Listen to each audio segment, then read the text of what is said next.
कहानी एक छोटे से गांव की है जहां शकुंतला अपने बेटे हितेश के साथ रहती थी। हितेश की उम्र अब शादी लायक हो चुकी थी। माँ शकुंतला अपने बेटे के लिए एक शहरी बहू लाना चाहती थी। रितेश बेटा, मैंने सोच लिया है, मैं तो तेरे लिए शहर की बहू ही लाऊंगी। लेकिन माँ ये सब। अरे मेरे लाल, तू दिमाग मत लड़ा। तू बस शादी के मंडप में बैठ जाना, बाकी सबकी जिम्मेदारी मेरी। बहुत इतराती है ना गांव की आस पड़ोस की औरतें, मेरी बहू ऐसी है, मेरी बहू वैसी है, ये वो।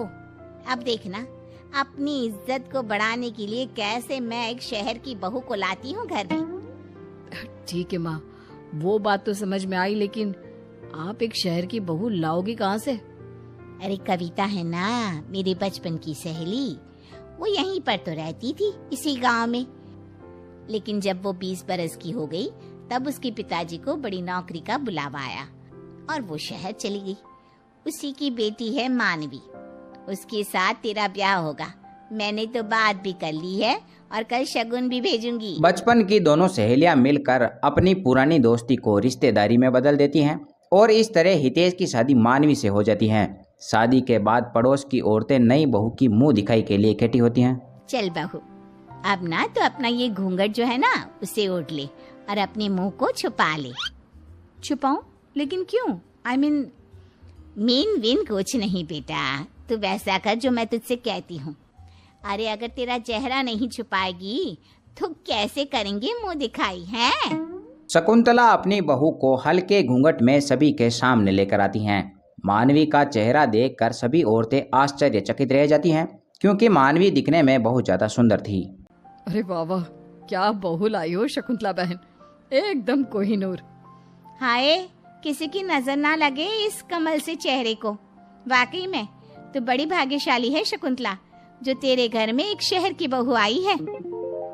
वही तो, रूप रंग और चाल चलन भी कितना सुंदर है मानवी बहू का। पढ़ी लिखी भी है और इतनी होनहार भी। मैंने तुम सबसे कहा था ना कि मेरी बहू लाखों में एक होगी। अरे वादों की बड़ी पक्की है ये शकुंतला। हाँ, शहर की बहू घर में आने से आस पड़ोस में शकुंतला की इज्जत बढ़ जाती है। हर तरफ से तारीफें मिल रही थी, लेकिन शकुंतला के लिए बाहर की और घर की दुनिया में जमीन आसमान का फर्क था। मम्मी जी, ये क्या है यार? क्या है यार मतलब?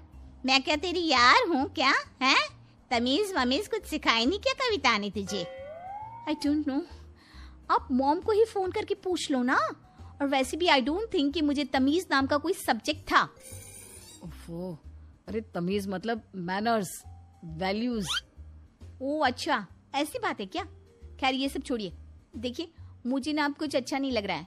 एक तो ये डब्बा टीवी सेट, इस पे दिन में 10 बार केबल जाती है, ऊपर से घड़े का पानी पी पी कर तो मेरा गला खराब हो जाएगा। और देखो तो, मैंने एक बार सिलबट्टा यूज किया और उसकी वजह से मेरे हाथों में कितने छाले आ गए हैं। ऑलरेडी मेरी स्किन सुपर सेंसिटिव है और ये गर्मी, उफ, ढंग के पंखे तक नहीं है, बूढ़े हो गए हैं दोनों पंखे। और रोज कुएं से पानी निकाल निकाल कर तो मैं थक गई हूँ। तो अब हम क्या करें? यही होता है गांव का जीवन। हाँ मानवी, अब इसके अलावा तुम्हें और क्या चाहिए? मैं जानता हूँ कि सब कुछ एडजस्टमेंट से भरा हुआ है, मुश्किल है, लेकिन इन सब के साथ जीने की आदत डाल लो ना। तभी मानवी गुस्से से जवाब देती हैं। क्या? हरगिज नहीं, आप लोगों ने मुझे खरीद नहीं लिया है, समझे आप?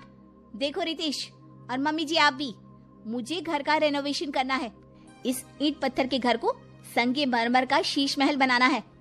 मुझे फ्रिज चाहिए, केक बनाने के लिए अवन चाहिए, एंटरटेनमेंट के लिए बड़ा टीवी सेट चाहिए, एसी और वाटर प्योरीफायर भी लगवाना होगा, और बाहर जो तबेला है ना उसे भी वहां से हटाना होगा।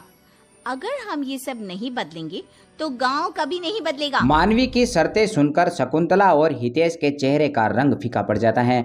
पर क्या शकुंतला अपनी बहू की सारी शर्तें मान लेती हैं या कोई बड़ा कदम उठाने के लिए मजबूर हो जाती हैं? जानने के लिए पार्ट 2 जरूर देखें।